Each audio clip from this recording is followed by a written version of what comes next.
I love animation. 2D, 3D, stop motion, doesn't matter. I love how limitless it is. How you can do literally anything with anything. Got some sand? Bam. Got some knickknacks lying around? Bam. Got some Play-Doh or clay? Bam, bam, bam. Claymation is just amazing. I love how it has this surreal quality to it, even more so than stop motion animation, which is just as time consuming. It's hard to describe, but it always has a sort of body horror element to it, due to the fact that a character's initial form looks like this. You are always, in a very subtle way, on your toes, because if the project is surreal enough, the character's form can just change like the material it comes from. And in my opinion, very few animation studios did Claymation better than England's own Aardman animation. I mean, come on. Chicken Run, Pirates, Wallace and Gromit, Shaun the Sheep. Bonafide classics. But for today's video, I want to focus on something that is buried deep in their catalog. A TV show that they did which ran for 2 seasons and a total of 26 episodes. A show that encapsulates everything that is great about Claymation. Rex the Runt.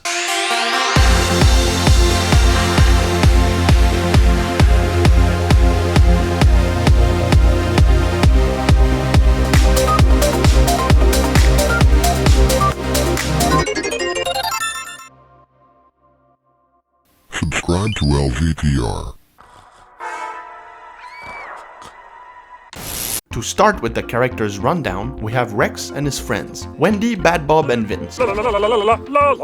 Rex is the smart one. Timid, enthusiastic, he's the one that comes up with the plans to get them out of trouble. Right behind him we have Wendy. In the pilot, Rex says, "This is Wendy, my love interest." But this idea is abandoned in the show. They're just friends. But she does show hints of jealousy when female dogs hover around Rex. This is a lot of cobblers. She's unenthusiastic, sarcastic, cynic, and brutally honest. You're a big fat jelly wobbly fat bastard, Bob. She gives the impression that she's with the group just because she's got nothing better to do. She also knows how to play the banjo. She is voiced by Elizabeth Hadley, and she does a great job. She sounds like every line she delivers has a deep ugh behind it. You're crap, you. We're doomed. Then we have Bad Bob, who always carries around the revolver. He has an eye patch, which seems to change from eye to eye. He's very handy, loyal, but also quite clumsy. And he loves food. Yes.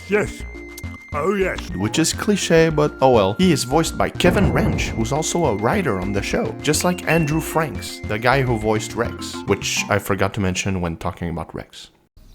Sorry. Also, interesting fact, it's the only voice role of Elizabeth Hadley, Andrew Franks, and Kevin Wrench. Rex the Runt was a passion project of theirs. And finally, we have Vince. He's dumb as a brick and barely talks, except for a few words here and there. Jam. Tuesday. When you plant your brassicas in May, cover them in mulch. Plus, he's never looking at a character. He just kind of He also has something called random Pavarotti disease, which causes him to do this. He has a strange cuteness to him though, but he's quite useless when they are on their episodic adventures. Join us, why don't you? Speaking of adventures, the plot of Rex the Runt is weird. 4 unemployed plasticine dogs living in England who wants to have an adventure, but unfortunately don't have the funds to go on any. Let's have an adventure. But we got no money. During the first few episodes, they are constantly getting calls from the producers of the show, pressuring them to do activities to entertain the audience. So usually the structure works like this. They are standing around doing something uneventful, and they sort of just stumble into the plot, and it gets wackier and crazier as the episode goes on. Let me take a big breath. The episode starts with Rex and the gang getting ready for bed. Later, they start discussing about the possibility of meeting new people. They then get sucked under the covers by a bunch of vines, which drags them in the depth of the jungle, where Bad Bob gets stung by a mosquito, which causes him to hallucinate. After a short scene where they are being chased by groceries, they arrive at a place called Auntie Brenda's University of Love. Meanwhile, Vince buys a new vacuum cleaner from the television, which becomes his new girlfriend. At the School of Love, Reg catches the attention of Auntie Brenda, who's thirsty for Rex's. Stop! You violated the law. During this time, Vince enjoys his life with his vacuum wife, who gives birth to children. Rex then gets saved from Auntie Brenda by Bad Bob pretending to be his wife. Yeah, you get the idea. Lots of stuff happens. One characteristic that the show has is that our protagonists are aware that they are being filmed for a TV show, which is different than typical breaking the fourth wall. 12 episodes out of 13 in season 1 starts with the TV being turned on, they frequently look at the camera, and sometimes characters say stuff like, "Now switch that camera off, please." It's off? Good. and season 1 ends with a fade out, but you can see the lights being turned off, like a television set. The show also frequently transitions from one scene to the next, with Rex in a room talking about what they are about to do, like a reality TV show confessional. So, what we have here is a British claymation sitcom with elements of reality television thrown in. Quite the ambitious cocktail, but it works.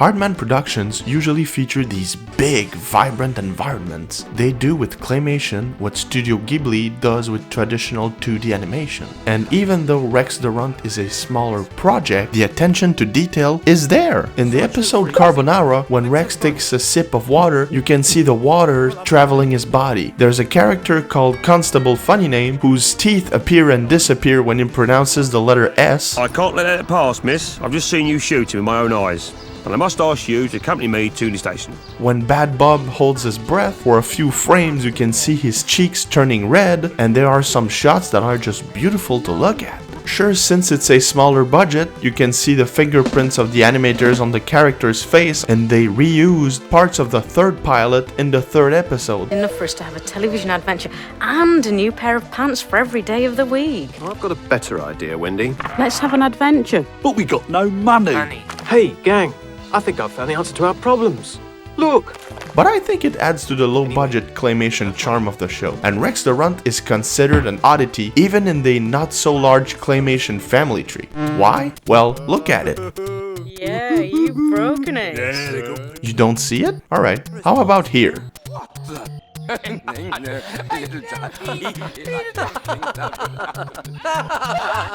Still not seeing it? Okay, let me zoom in.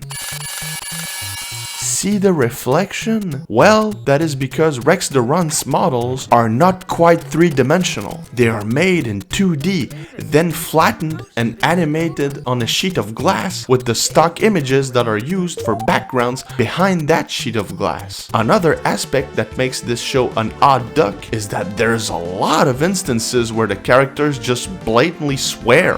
Oh, fat bastard. Mouse. Kill. And on which channel was this airing? BBC 2. And the time? 6:25 p.m. Prime time, baby, during the last 2 weeks of December 1998. And the second series aired from September to December 2001. Speaking of which,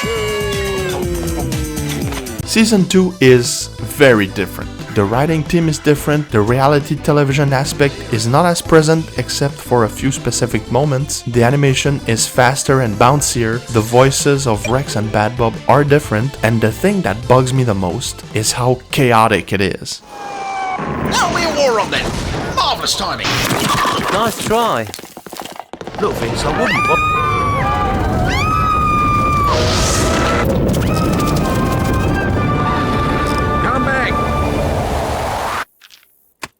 Way more chaotic, to the point where I just feel exhausted after watching 2 episodes back to back, and I can binge the first season no problem. It seems that it wants to be a bigger hit with the kids, but it still keeps the vulgarity of the first series. It's a different vision, and it shows. Don't get me wrong, it's not bad. It's pretty good actually. The animation is more polished, they introduce puppets, which is pretty cool. It's unpredictable AF. I mean, I'm telling you, season 2 is freaking crazy. It's more colorful, and there are a lot of funny moments. I don't know why you wear that stupid eye patch. You've got 2 eyes. No, but the frenetic, almost breakneck pace of the second season is less my cup of tea, to be honest. Check it out and tell me which season you preferred, and you can find them very easily on YouTube, since Aardman Animation released both seasons themselves on their YouTube channel for free. Thank you. Mwah. He's taking us off the air.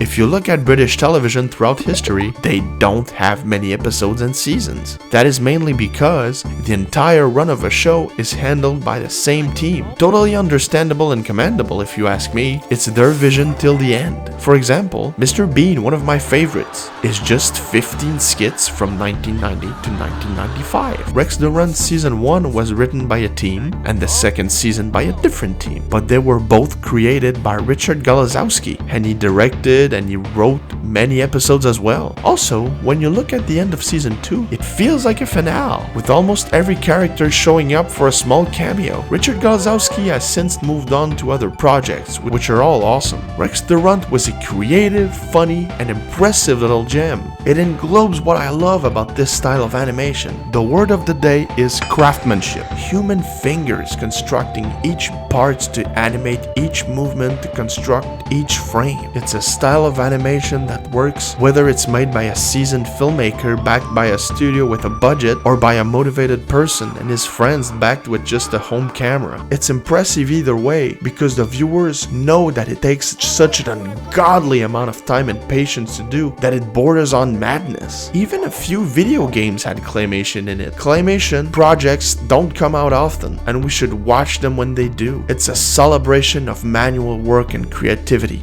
And in animation, a little bit of crazy can go a long way.